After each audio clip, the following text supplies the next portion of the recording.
We're in day 25 of our fast, and today for devotion, I was reading Exodus chapter 24, 25, 26, and 27, where God commanded Moses to come up to the mountain with some elders and leaders, and there God gave Moses the law. Bible says that even though the elders and leaders went with Moses so far in chapter 24 and they were able to get a certain revelation of God, there came a point where Moses had to leave the elders and he himself had to go and commune with God. And God instructed him on how to construct the tabernacle, where to put the furniture, and how things were to be laid out, even as it relates to the courtyard. What struck me with the whole thing is that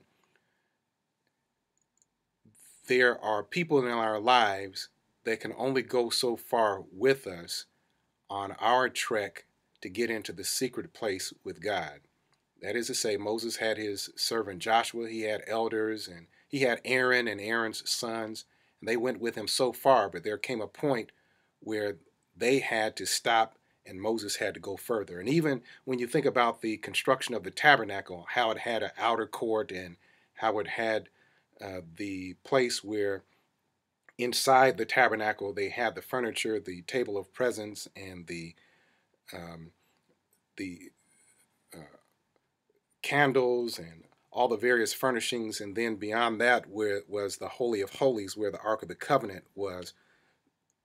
Everybody could get into the court, but there were only designated people that could minister in the holy place, and then only the priest himself could go into the Holy of Holies. Now, obviously, Jesus Christ is our high priest, and these are shadows of things, the reality of things in heaven as it relates to Christ entering into the Holy of Holies and making sacrifice once and for all for us.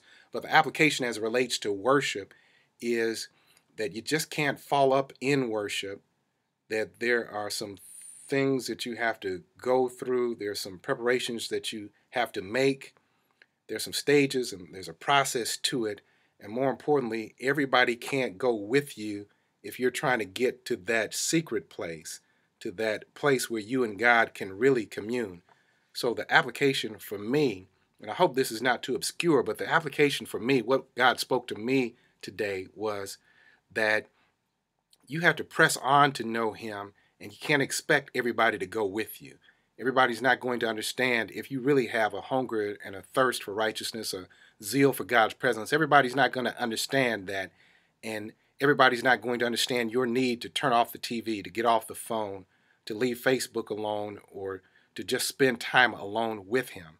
So I want to challenge you today, even as we prepare for worship tomorrow. Where are you as it relates to this whole schematic? Are you in the outer court? Have you made it to the point that you're actually engaged enough to get into the tabernacle? Have you pressed your way through to really get to the Holy of Holies?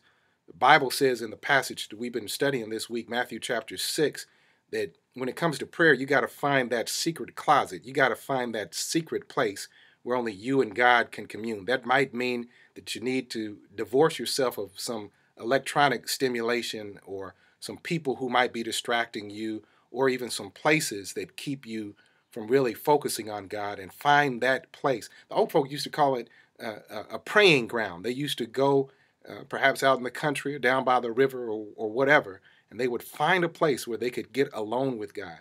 And I want to challenge you, even if that place is there in your home, in your bathroom, and early in the morning, if you have to um, find a secret corner, find that secret place and press on to know God. He's waiting for you, and the Bible says he's a rewarder of those who diligently seek him. God bless you, and hope you have a great day in worship tomorrow.